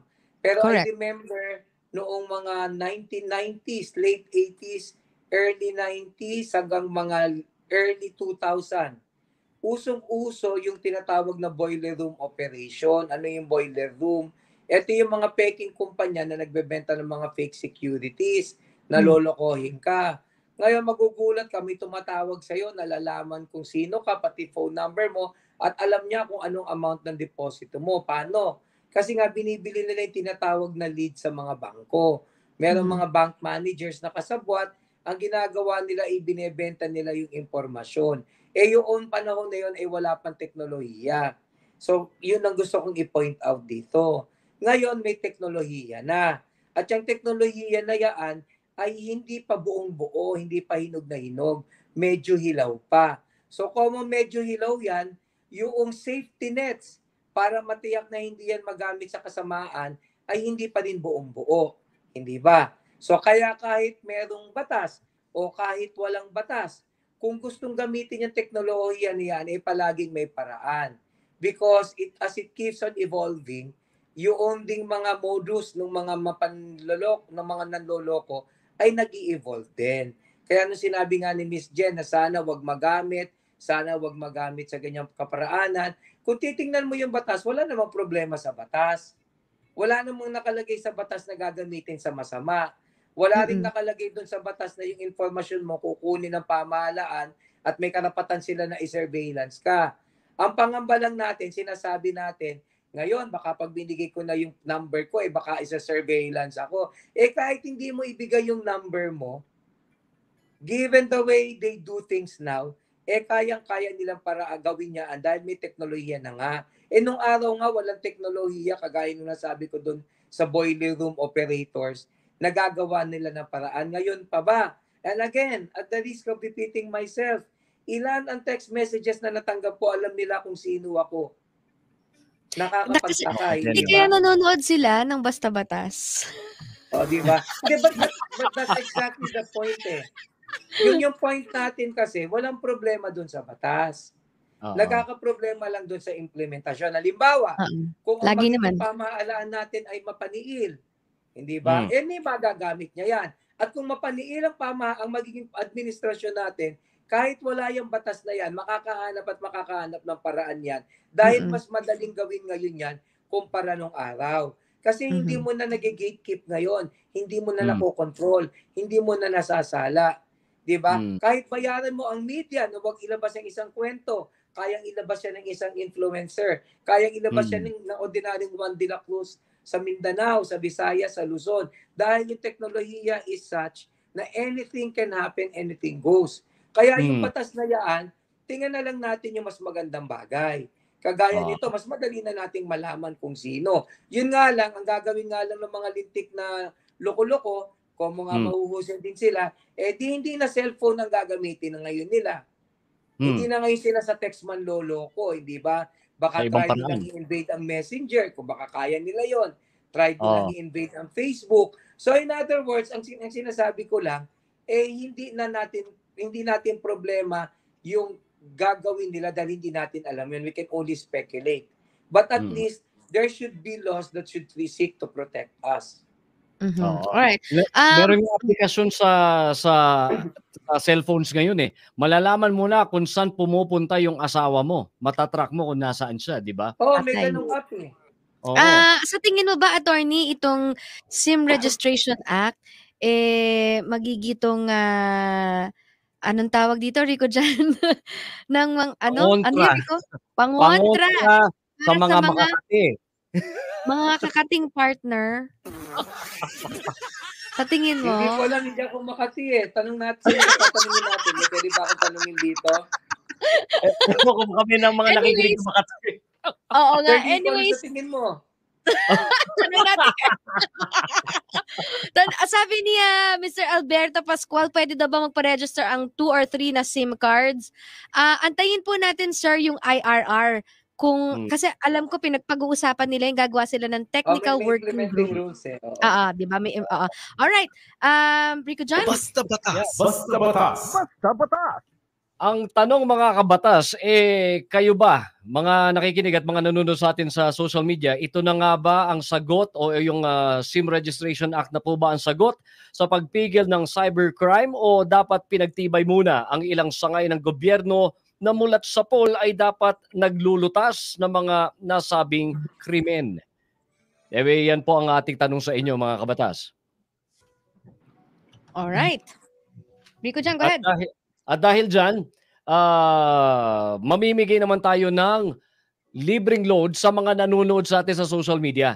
Sa mga nanonood sa YouTube, ng mga nanonood sa ating Facebook page, kailangan nyo lamang po gamitin yung hashtag natin at yung kasagutan. Alright? Sa mga nanonood po, ito ang ating katanungan. Ilang araw bago mag-epekto ang batas na itong SIM Registration Act? Ilang araw matapos na ma-publish sa Official Gazette o sa mga national newspapers bago mag-epekto ang SIM Registration Act? Is it hashtag Bastabatas A, 15 days, hashtag Bastabatas B, 60 days, o hashtag Bastabatas C, 30 days? I-comment lamang po yan sa ating pong comment section at huwag kalilimutan i-like, follow, subscribe ang ating Facebook page at ang YouTube channel na Basta Batas at aalamin natin kung sino ang mananalo mamaya with the correct answer. Alright, so mga kabatas, libreng payong legal mula naman sa ating attorney ng bayan na si Attorney Edward Chico, susunod na dito lang sa Basta Batas. Basta batas. Basta batas. Basta batas. Basta batas. Basta batas. Basta batas. Libreng payong legal ng attorney ng bayan na si Attorney Edward Chico sa Basta Batas. Excited. Nagulat ako. Bigla na lang. And then, anyway, nagbabalik po ang Basta Batas mga kabatas. Kasama pa rin po si Attorney Edward Chico, ang attorney ng bayan, at si Miss Jen Galvez na maganda. Nasa Panglao, si Attorney Edward. Habang tayo ay nandito sa Maynila. Ako pala at ikaw nasa Baguio. Ay, mga kabatas, gusto ko lang ipakita sa inyo yung magandang may bahay. Maganda na, sexy na, tapos matalino pa. Yung the future, ang tunay na attorney ng bayan. Abangan nyo, si Madam Ann Chico. Madam, umaaura siya ngayon sa Panglao. Madam, pakita ka tayo. Andyan siya, attorney? Ay, naku, wala sa baba kasi... Ay, nasa baba.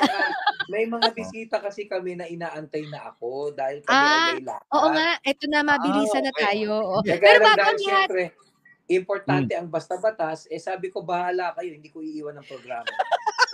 Salamat naman. Thank you very big, di ba? Uy, mga kabatas, hindi nyo na itatanong, si Attorney Edward Chico ay nag-flex ng muscle doon sa Cebu, hindi ba, attorney? Just a few days ago, nandun ka sa Cebu para magpa-unlock, tama? Ay, hindi, wala. Ordinary MCLE lecture lang naman yan. Tayo ay naanyayahan para makidalo sa Regional Convention ng IBP ng Eastern Visayas. Yun, gusto ko yung wala lang. Wala lang, pero ang mga kasama niya ang big time din kagaya niya. Kasi anyways, limang araw na kaming buffet mula breakfast hanggang dinner. Kumusta naman? Sana all. Sana all. Alright, I think Rico John, ready na? Puro kumakain lang? Yun ang sabi ko eh. Rico John, I think ready na ang ating first caller? Ang ating first caller nasa linya na po. Magandang gabi po sa inyo. Andito na ho si Attorney Edward Chico para sa inyong katanungan. Hello? Opo, good afternoon po, sir. Good evening po. Good evening. Go ahead, sir. Sige po, go ahead. Go ahead. Sir, tatanong ko lang kasi dati na ako nagtanong po sa inyo. Yung nasagot na po yung dating tanong niyo po. Sige, go ahead, sir. Tanong ko lang, sir, kasi hanggang ngayon, pwede ko bang mabawi yung titulo na dinala ng asawa ko? Ano bang dapat kong gawin para mabawi ko yun? Kasi talaga hindi nagpapakita. Asan po ang asawa niyo, sir?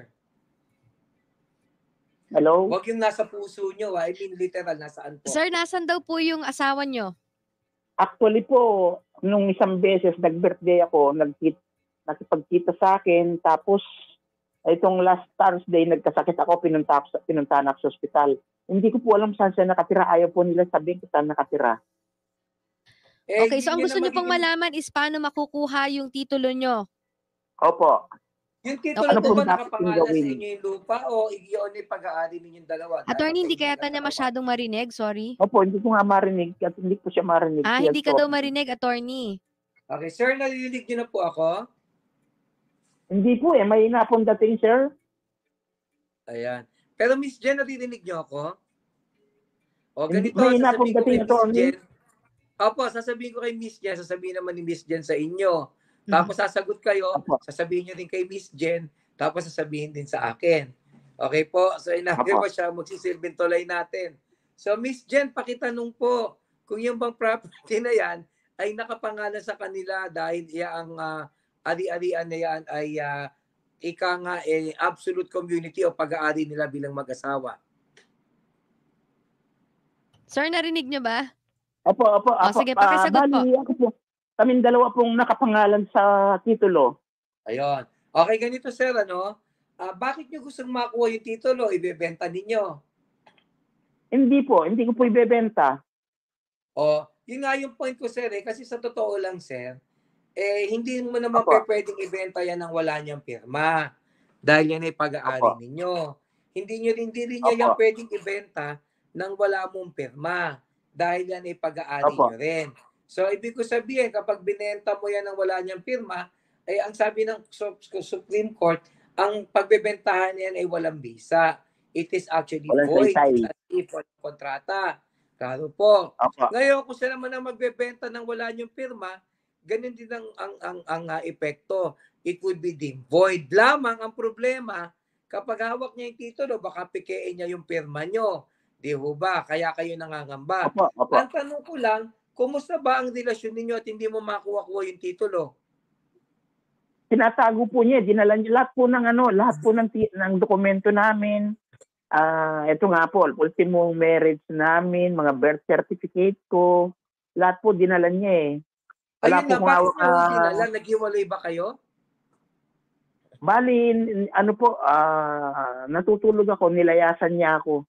Nung Mayo pa po, ngayon gusto ko makipag-usap kung ano talagang desisyon niya. Kung talagang ayaw na niyang makipagbalikan, naamon ko siya na sana na maghiwalay na kami ng tuluyan, ibenta namin yung property namin para naman makapag-move on kami pareho. Ayun. Ang problema kasi, sir, ito isang bagay na hindi niyo naman pwedeng ipilit sa kanya. Siyempre, kung ayaw niya, wala ka namang magagawa. So, ano mga pwede mong gawin? Kung kayo, ayaw niyo na ba talaga sa kanya o gusto niyo pang siyang makasama? May nararamdaman pa ho ba kayong pagmamahal? Para sa akin po, walang problema. Kaya lang siya yung itong umayaw. Ayan. So, kung ikaw ang tatanungin, sakaling makalabit ka lang, mister, kayo ay makikipagbalikan. Tama po ba? Opo. Walang problema sa inyo. Ayan. So, baka kailangan lang ng konting ayuda at karinyo. Hindi ba? Pero syempre, hindi natin pwedeng pilitin yan. Ngayon, ganito ang pwede mong gawin. Maaari kang magsampan ng kaso sa korte para i-produce niya lahat ng mga dokumento na yan. Ngayon, kung gusto mo, kung ayaw mo na sa kanya, maaari ka rin magsampan ng kaso para mapaanal o mapanalify ang marriage ninyo. At pag yan ay pinanalify mo dahil talagang hindi naman kayo magsasama na, mapipilitan siyang ilabas ang mga dokumento na yan. O pangatlo, maaari ka rin mag-file ng reconstitution. Sabihin mo na lang na wala na ang dokumento kasi hindi mo na nga siya makita. Maaari din mo din namang gawin yun. Sa bandang huli, lahat ng option na yan, sir, kinakailangan mong pumunta sa korte.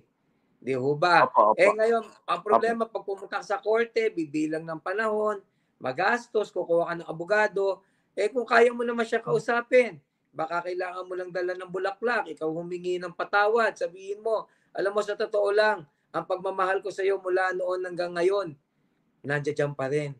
At kung sakaling hindi mo na ako gusto, ano pangalan ng asawa niyo? Victoria po.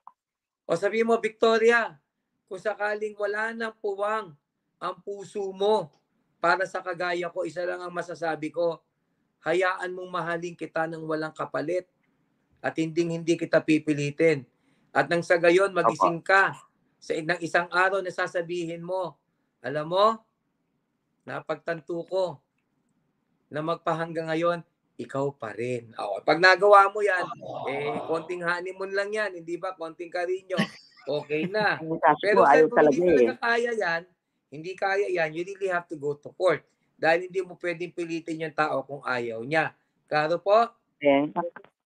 Ang nagiging problema po kasi, sir, eto nga ngayon, dahil 62 na ako, retire na ako, wala po akong mapagkukuhanan sa mga anak ko, hindi nila ako sinusuportahan. Ayun, ang problema po kasi, bagamat, ang sabi po kasi ng family code, ang mga magulang na wala ng kakayanan, at kung may kakayanan naman ng mga anak, may pananagutan din ng mga anak na suportahan ng mga magulang. Kasi akala ng tao, pag family code, pamilya lang. Kaya lang, kayo ay pwede lamang suportahan kapag yung suporta ng kanyang immediate family ay nagawa na nila. So kung yung mga anak nyo ay may anak na at may pamilya na, kailangan unahin nila yung bago po kayo. Kaya sir, talagang malaking problema natin kapag hindi mo makuha yung mga dokumento na yan. Pero syempre, pag nakuha mo yan, hindi mo rin naman mabebenta.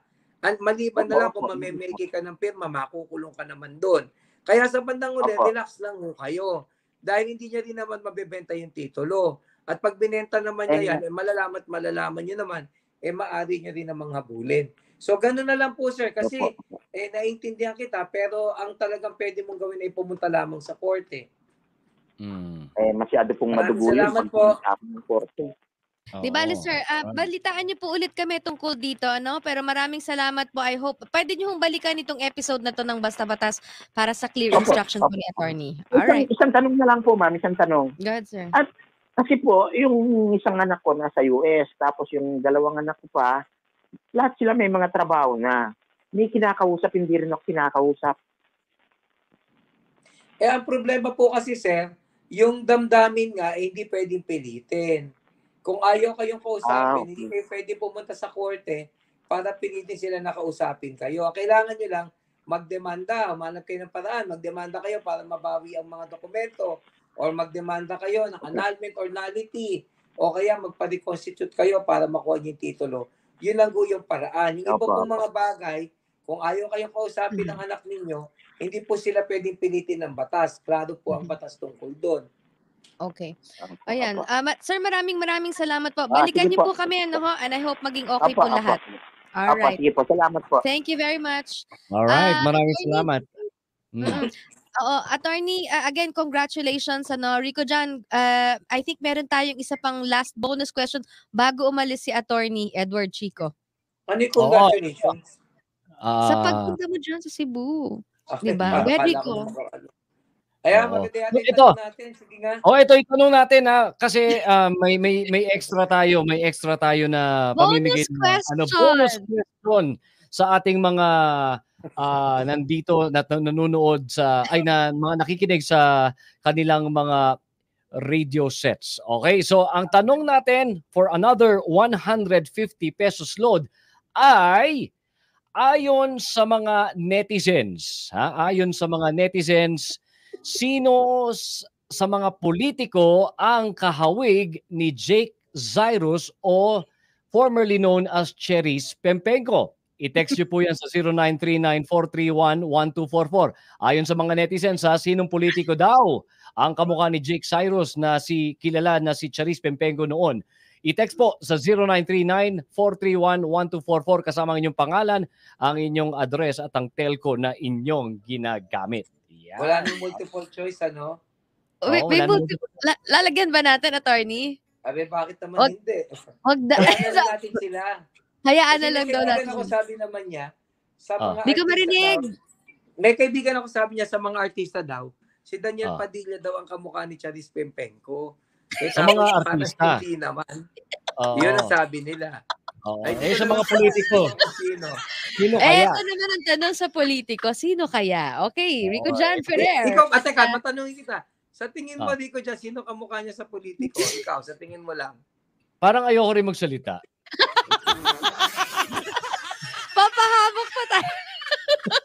Pero ito, ayon sa mga netizens ito, ha? Oo nga, Ayon sa mga attorney. netizens, hindi naman galing sa atin. Hindi ka ba netizen? Di ba netizen ka rin? Gusto niyo malagyan. Ikaw, Miss Jen, sa tingin mo. Order in the card. Bibigyan kita ng 500 pesos na load. Aba? Ay, sorry. Postpaid ako. Sabihin mo talaga papadala kita. 500 lang eh. Sige, go. Ayoko. Gawin mong 10,000 yan. Ako sasagot. Pang fifth texter. Pang ilang texter? Pang-5. Para mabilis lang. Pang-5. Alright. Texter ha, na may tamang kasagutan. Iiwan mo na ba kami, attorney? O tatapusin na natin ito dire-diretso? Kung may tanong pa, sige na. Hindi, wag na. Saka na kasi matagal na. 8:26 na. Baka hindi ka. Iniintay ka na. Okay, isang tanong. Isang mabilis na tanong. O sige. From Nueva Ecija. Magtatanong lang po ako kung yung building po ba na pag-aari ng barangay na hindi nagagamit, pwede po bang paupahan at ipasok sa ira ng barangay ang renta para sa karagdagang pondo? Una po sa lahat, From Quezon, Nueva Ecija. Okay. Ang barangay kasi parang municipal corporation yan. So, ibig sabihin, it functions like a corporation. So, kung meron silang mga ari-ari na hindi nagagamit, maaari namang paupahan yan para yung kita magamit ng barangay at maging bahagi ng kanilang pondo. Pero mga kailangan yan, halimbawa, ng ordinansa na manggagaling dun sa barangay. Kasi di ba may mga kagawad yan. So, kailangan magpasa sila ng ordinansa na yan ipinapahiram. Kasi yung ordinansa na yon ang siyang magiging basihan or legal basis para yan ay mapaupa sa iba. So, ganun lang po kasimple po yun. Maaari naman pong gawin po yun. Ayun. Alright. Okay. Victor? Tutok lang sa Basta Batas tuwing Sabado, alas 7 ng gabi at sama-sama nating hanapan ng lunas, hindi butas, ang batas. Sundan ang Basta Batas sa Facebook at YouTube. Basta Batas. Basta Batas. Basta Batas. Alright, Rico John. Kabatas, ito, batiin lang natin magandang gabi. Good evening, Ma'am Jen, Attorney Edward Chico at Rico John. Kumusta po kayo? Sabi ni Cynthia Regino at sabi naman ni Zorin Magtubo, watching here on duty sa SLU Bakaking. Pa-shoutout po sa McLean Utility. Ayan, magandang gabi po. Good evening. Si Miss Meg Doctor, hello, good evening. Maraming salamat. At, Attorney! Paano kita ko narinig? Naririnig ka. Si Neng Acoba Ortega, sabi niya, good evening po, magandang gabi. And also, sino ba? JV Valdez, sabi niya, good evening po, Kabatas. At nakikinig daw sila sa Villaluz Subdivision, Barangay Mabini, Homesite, Cabanatuan City via 1188 DZXO at 101.5 Big Sound FM, Cabanatuan City. Sheila Pelagio, magandang gabi. At hello na rin po kay Mary Ann Nepomuceno Pascual. At si Susan Ocampo Soriano, good evening, maraming salamat. Ito rin kay LD Valdebella, talagang napakasarap panuorin ng Basta Batas. God bless po sa ating lahat. Ay maraming salamat. Thank you very much. Thank you very big. Walang, sabi ni Ayub naman wala daw maluloko kung walang magpapaloko. Ayan, Tama naman yun. Uy, sabi ni Michael dito, Mantalaba, first time daw, good PM ngayon lang ako nakakanood live. Wow, sa radio lang kasi ako nakikinig. Galing nyo pala, Madam Sir. Tama naman, wow, thank you. Thank you very big. Kala mo, attorney. Teka lang, merong sinasabi si Sir Noel sa atin. May mga nag-text, nahihirapan sumagot. Sir Noel, ano nga sinabi mo? Attorney, ikaw sasagot niya na. Ikaw sasagot na. Hindi kami nirinig. Kasi, panisigan natin to. Nahihirapan. Kaya sinasabi daw, marami raw kasing kamukha si Charis Pengpeng si Jake Cyrus. Tapos, may nakalagay doon na, halimbawa, nakita ko doon may nakalagay Jambi Madrigal. Kaso po, dapat pala, hindi po na siya dahil hindi na po siya politiko. Yun. Dapat politiko. Talaga, hindi ko malang sinabi na hindi siya dahil hindi siya kamukha. No? Parang sinabi ko, hindi naman siya politiko. Parang may gusto kong maiwating dyan. Hindi naman sila magkamukha. Oh my gosh. Hindi yata alam ng mga kabatas natin yung Attorney, si Jambi Madrigal. Oo nga. Ay, tatakpang ka, Rico dyan. Pakibasa lang ng mabilisan kay Marinal Bildan. Good evening po. Ito. Nababasa mo, Rico? Sandali, nawawala Kasi ako na. Good evening po sa inyong attorney. Pwede ko pong malaman kung anong pwedeng gawin namin sa birth certificate ng anak ko. Paano ang proseso? Papalipat ko po sa akin yung apelido. Basically yon. Unang-una kasi, kailangan may ground ka para ipalipat yung apelido sa'yo. Kasi under the law, hindi mo pwedeng basta papalitan ang pangalan mo o yung apelido mo nang walang mabigat na kadahilanan. Kung halimbawa, yung bata naman na yan ay yan naman ay anak halimbawa ng iyong asawa, hindi ba? At lumalabas ng bata ay na illegitimate child. Hindi mo naman basta pwedeng ipagkait sa kanya yung apelido niya. Kung mo bilang mag-asawa, kayo ay may parehong parental authority sa bata na yan at nakalagay sa batas na ang pangalan ng tatay ang kanyang dadalhin. Kung yan ang dinala, hindi naman basta mapapalitan. So dapat merong ground. Kayo ba'y naghiwalay? Kayo ba'y pinabayaan? Kayo ba'y inabandona? O halimbawa, siya ba ay nalaman yung o siya ba ay illegitimate child? Kasi pag illegitimate child, ikaw lang ang may parental authority. So dapat may kadahilanan po. Pag meron, maaari namang palitan. Ang problema dito sa ating, balik lang ako doon sa katanungan na i-stress ako May nagsasabi, sabihin na natin, pangalanan na natin. Ibig sabihin, maraming kamukha, nalilito sila. May nagsasabi rito, kamukha daw ni Senate President, ano nga pangalan ni Senate Mig Zubiri. Si Mig Zubiri.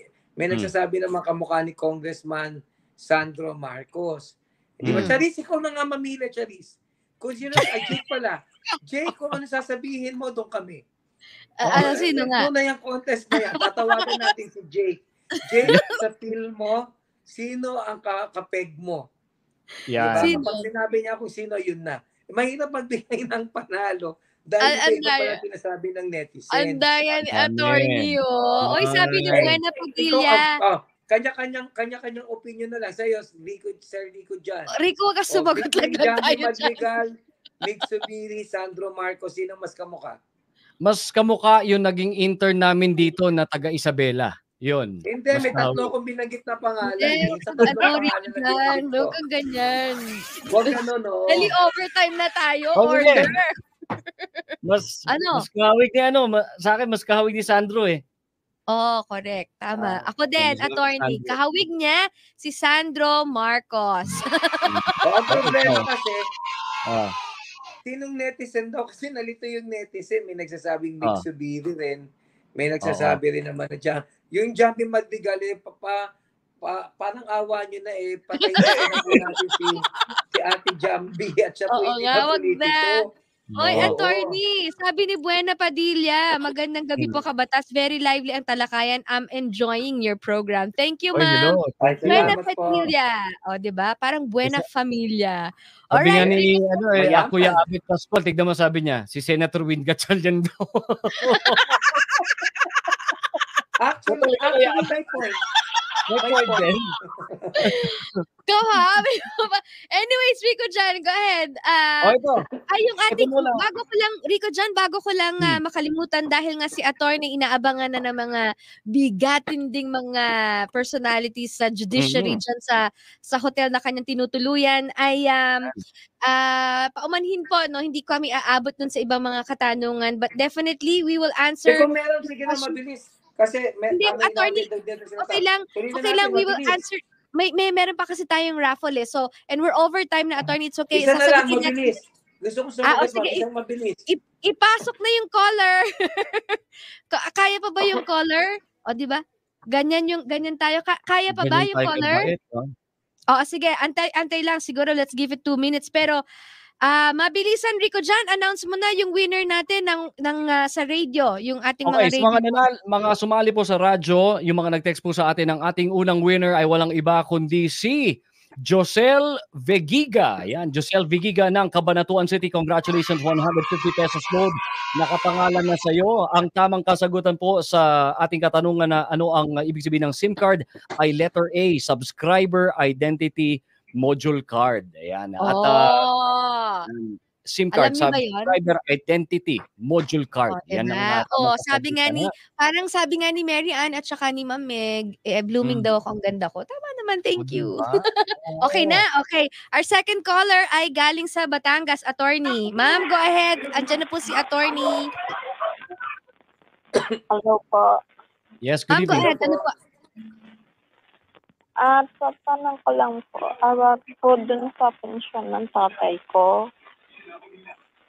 Kasi po, hindi mailipat sa kanya, sa nanay ko. Kasi daw po, nung nagpakasal sila, wala na siya servisyo. Ano daw, Miss Jen, ulit? Ang sabi niya dito, attorney, ano raw gagawin dun sa pensyon ng kanyang tatay? Dati daw na pulis yung kanyang tatay, ngayon namatay na. Hindi raw mailipat sa kanyang nanay yung pensyon ng PNP dahil wala na raw sa serbisyo ang tatay niya nung sila ay magpakasal. Ano raw ang pwedeng gawin dito? Kung wala na ang kanyang unang-una kasi di dapat patunayan lang na siya ang talagang asawa dahil siya naman ang talaga ang may tagapagmana at benepisyo na yon. At kung hindi naman mapupunta sa nanay niya, hindi dapat mapunta sa mga anak. Dahil sila ang tagapagmana ng mga sila ang beneficiaries dapat diyan. So makipag-ugnayan lang po sa PNP uli. Hello ma'am, narinig niyo ho ba yung explanation ni Kwan? Malamang sa PNP kasi wala silang record ng Medyo asawa. putol-putol po kasi. Okay. Attorney, putol-putol daw. Okay, ganito po, ma'am. Dahil medyo maingay po, meron tayong... Tatawag na lang po namin sa inyo or i-message po namin sa inyo ang sagot ni attorney, no? Hindi po kasi tayo masyado magkarinigan. Hello? Sige, pakiabangan po, Ngayon din, ma'am, magko-coordinate kami. Rico Jan. Alright, so ito naman ang ating winner para naman po sa mga social media viewers natin sa Facebook at sa YouTube. Don't forget, i-like, follow, subscribe ang Facebook at YouTube channel ng Basta Batas.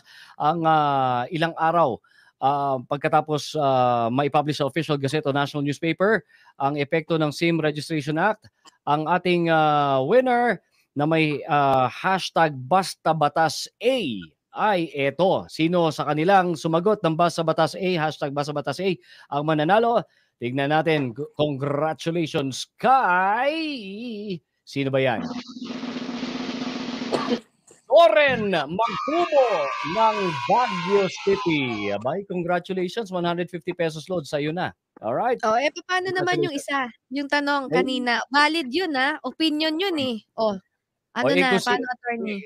Sa tayong tatlo, mas nangibabaw yung sinabi namin na Sandro Marcos ng Kahawi. Sino ba ang sumagot ng Sandro Marcos doon sa mga nag-text sa atin? Yung unang sumagot. Yung unang sumagot ng Sandro Marcos. No, yung fifth kasi ang tanong natin is fifth caller.